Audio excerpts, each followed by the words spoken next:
Que o seu dia seja abençoado e repleto de paz. Bem-vindos! Hoje a gente vai mergulhar num tema que está no centro do que nos torna humanos: a ética e a moral. Um tema bem denso. Bastante. E para guiar nossa conversa, a gente está usando o capítulo 14 do livro Fundamentos Inabaláveis, do Norman Geisler. E ele já começa, assim, com uma citação de C.S. Lewis que é um soco no estômago, né? É forte, né? Muito. Lewis diz: todos os homens igualmente estão condenados, não por códigos de ética alheios, mas por seus próprios. E todos os homens, portanto, têm consciência da culpa. Condenados por seus próprios códigos? Isso já dá o que pensar. O que ele quer dizer com isso? E por que essa tal consciência da culpa parece ser algo que todo mundo sente? Então, essa citação é o ponto de partida perfeito. A ideia é que existe um padrão interno, sabe? Que a gente mesmo reconhece como certo, mas a gente falha em seguir. A gente sabe o que deveria fazer, mas não faz. Exatamente. E o capítulo busca entender de onde vem esse padrão. Certo. E para começar, o livro faz uma distinção que eu achei muito útil. A gente usa ética e moral quase como sinônimos, né? Sim, o tempo todo. Mas o autor apresenta uma tabela bem simples. De um lado, moral. Que é sobre o que deve ser. É prescritivo. É o padrão, a lei. E do outro lado, costumes. Que é sobre o que é descritivo. É como as pessoas de fato se comportam. Então, a moral seria a lei e os costumes são a prática, seja obedecendo a lei ou não. Isso.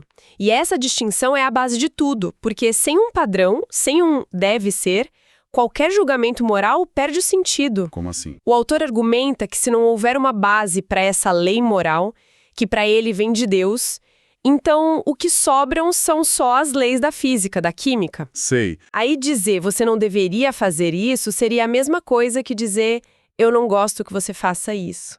A moralidade vira só preferência pessoal. Vira opinião. Eu acho errado, mas não é errado de verdade. Exato. E é aí que o argumento do C.S. Lewis, que o livro explora, fica fascinante. A tal da lei da natureza humana.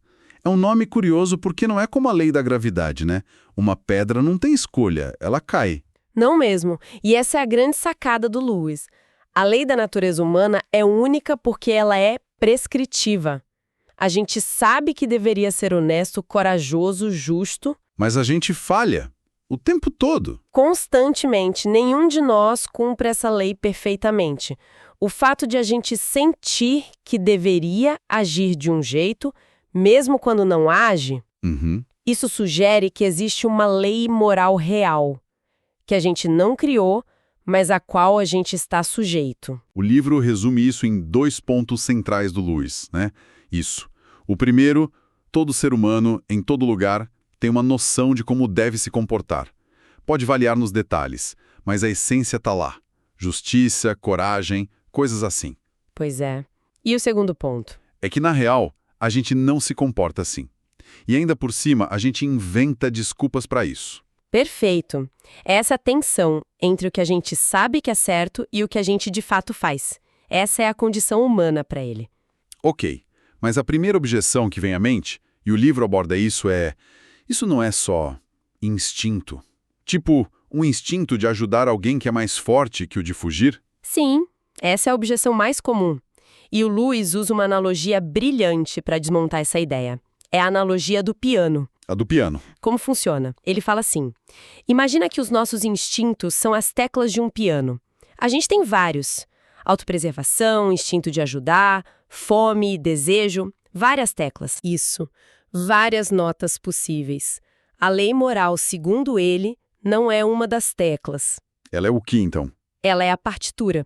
A música que diz qual tecla tocar em cada momento. Ah, boa. Pensa num exemplo. Você ouve um grito de socorro. Dentro de você, 2 instintos disparam. Sim. Um de ir ajudar, que é o instinto de grupo, e outro de fugir do perigo, que é o de autopreservação. 2 teclas sendo pressionadas ao mesmo tempo. Exatamente. Só que existe uma terceira voz aí dentro. Uma voz que não é nenhum dos 2 instintos, mas que julga os 2. Sei. Essa voz diz: você deve seguir o impulso de ajudar. Ela decide qual instinto é o certo naquela situação. Então, essa voz, a lei moral, ela dirige os instintos. por isso não pode ser um deles. Não pode. A partitura não é uma nota, ela organiza as notas. Entendi, faz muito sentido. Então, se não é instinto, talvez seja só algo que a gente aprendeu? Sentimento, valores da cultura? Aí a gente entra em outra parte crucial do capítulo, que é a crítica do Lewis a um livro didático que ele apelidou de O Livro Verde. O que esse livro ensinava de tão problemático? Ensinava algo que parece inofensivo, que quando alguém diz, por exemplo, essa cachoeira é sublime, a pessoa não está falando da cachoeira. Não. Está falando do quê? Está falando apenas dos seus próprios sentimentos. Sublime seria só um jeito de dizer eu tenho sentimentos sublimes a respeito da cachoeira. Pera aí. Parece uma aula de semântica, sei lá. Onde está o perigo? O perigo para Lewis é um efeito dominó. Se a gente ensina que belo ou sublime não são qualidades reais no mundo, mas só sentimentos nossos, o próximo passo é fazer o mesmo com justo e injusto. Exatamente.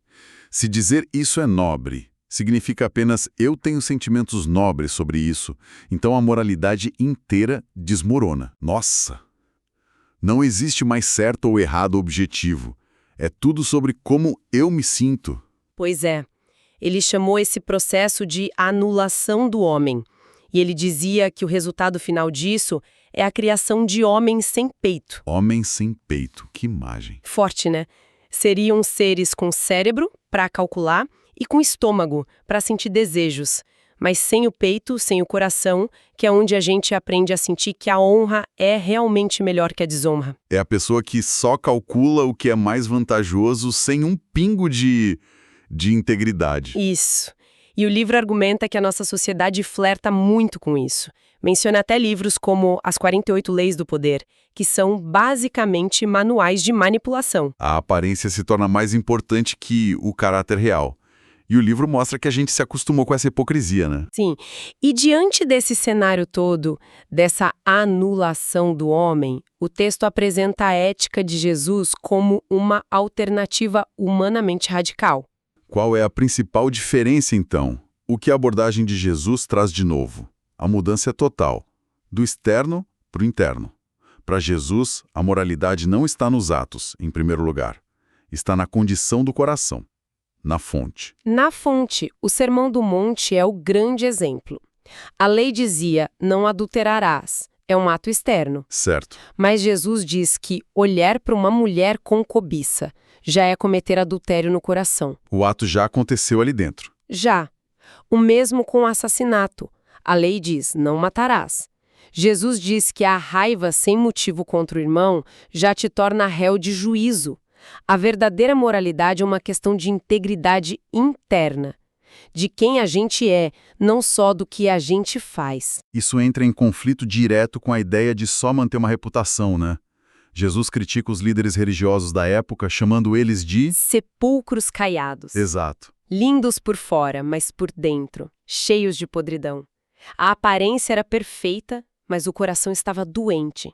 Para Jesus, a atitude do coração é o que define tudo. Então, o diagnóstico do problema moral, segundo Jesus, é interno. É de raiz. O livro cita a fala dele. Pois do interior do coração dos homens vêm os maus pensamentos. É daí que vem tudo. E é por isso que a solução que ele propõe não é só um novo código de regras, mas uma transformação do próprio coração, de dentro para fora. Exatamente. Uau! Então hoje a gente passou pela diferença entre o que é e o que deve ser. Vimos o argumento do Lewis sobre uma lei moral que não é nem instinto, nem só sentimento. E o alerta dele sobre os perigos de uma ética que é puramente subjetiva. Essa anulação do homem. E, por fim, a gente contrastou isso com a abordagem de Jesus, que foca na integridade do coração como a verdadeira base da moralidade. Isso. Deixando de lado a preocupação com a aparência para focar na cura da fonte. É uma jornada profunda. E, para encerrar, o livro nos deixa com um pensamento, quase um provérbio que amarra tudo isso. É uma citação poderosa sobre semear e colher. Pode compartilhar com a gente? Claro. Diz assim: semeie um pensamento e colherá uma atitude. Semeie uma atitude e colherá uma ação. Semeie uma ação e colherá um hábito. Semeie um hábito e colherá um caráter. Semeie um caráter e colherá um destino. Nossa, se o nosso destino é moldado pelo nosso caráter e o caráter nasce dos nossos pensamentos, a pergunta que fica é: que tipo de pensamentos a gente está cultivando no nosso mundo interior? Uma reflexão, e tanto para levarmos conosco. E essa foi a nossa análise de hoje sobre o livro Fundamentos Inabaláveis. Na próxima semana a gente continua explorando mais ideias deste mesmo livro. Tem muito mais coisa boa por vir. Que Deus abençoe a todos os ouvintes.